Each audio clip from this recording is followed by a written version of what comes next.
जहां सरना धर्म कोड को लेकर सियासत चरम पर है।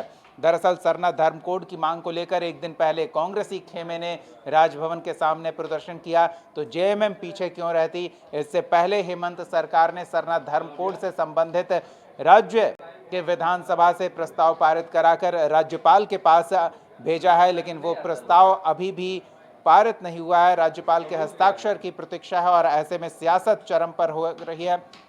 जेएमएम के इस सरना धर्म कोड को लेकर हो रहे प्रदर्शन पर बीजेपी ने हमला बोला है और पूरे गठबंधन को निशाने पर लेते हुए बाबूलाल मरांडी ने कहा कि सरना धर्म कोड की मांग कांग्रेस ने खारिज की थी और अब सरना धर्म कोड के नाम पर जनता को बरगलाया जा रहा है, अपनी सियासत चमकाई जा रही है।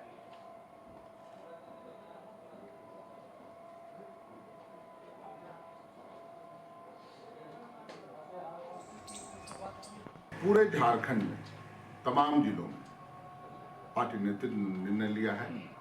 इसका विरोध बृहद स्तर पर, भारी भीड़, बहुत संख्या में लोग आएंगे और जनभावनाओं के अनुरूप ये मांग आज से नहीं, जब हम चलिए तो सीधे राहुल का रुख करते हैं। राहुल, बीजेपी का आरोप है कि आज सरना धर्म कोड को लेकर जो महागठबंधन खेमा सड़क पर उतरकर प्रदर्शन करता दिख रहा है, कांग्रेस ने उसे खारिज किया था। हेमंत सोरेन इस बहाने अपनी सियासत चमका रहे हैं।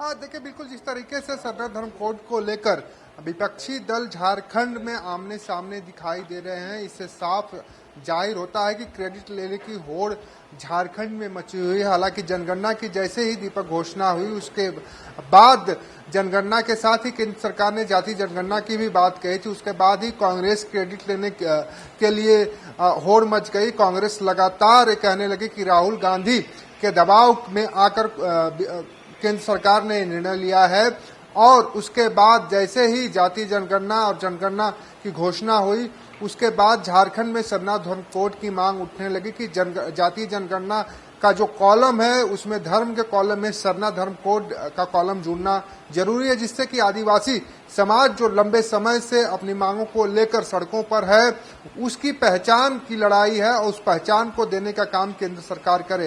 हालांकि अगर बीते कल की बात करें तो कांग्रेस ने राजभवन के समीप बृहद पैमाने पर धरने का आयोजन किया, जिसमें कि कांग्रेस के प्रदेश प्रभारी के राजू सहित तमाम नेता शामिल हुए और उन्होंने उनकी तरफ से राज्यपाल को ज्ञापन भी सौंपा गया। हालांकि आज की अगर बात करें तो आज जेएमएम की ओर से धरने का आयोजन किया गया और पूरे प्रदेश में जो डीसी कार्यालय है वहां का घेराव किया गया, उसके बाद ज्ञापन सौंपा गया। तो एक तरह से हम कह सकते हैं कि दोनों पार्टियां झारखंड में एक तरह से कह सकते हैं कि सरना धर्म कोड को एक बड़ा मुद्दा बनाने की कोशिश में जुटी हुई है। हालांकि अब देखना होगा कि जिस तरीके से बीजेपी लगातार ये कह रही है कि जब मनमोहन सिंह की सरकार केंद्र में थी, उस दौरान प्रस्ताव सुखदेव भगत की ओर से लाया गया था सदन में, जो इस समय लोहरदगा से सांसद हैं, और उन कांग्रेस की सरकार ने सीधे तौर पर सरना धर्म कोड के प्रस्ताव को नकार दिया था। और अब तो साफ है कि गड़े मुर्दे उखाड़े जा रहे हैं और सियासत में ये कोई नई बात नहीं है। देखना दिलचस्प होगा कि अब जनता को इस मुद्दे पर किस तरह से कौन सा खेमा अपने भरोसे में लेता है और अपने साथ करता है, या फिर जनता की मांग को पूरी करने के बाद क्रेडिट कौन लेता है, इसको लेकर भी घमासान होता नजर आएगा। धन्यवाद राहुल इस तमाम बातचीत और जानकारी के लिए। कशिश न्यूज पर खबरों का सिलसिला जारी रहेगा, देखते रहिए कशिश न्यूज।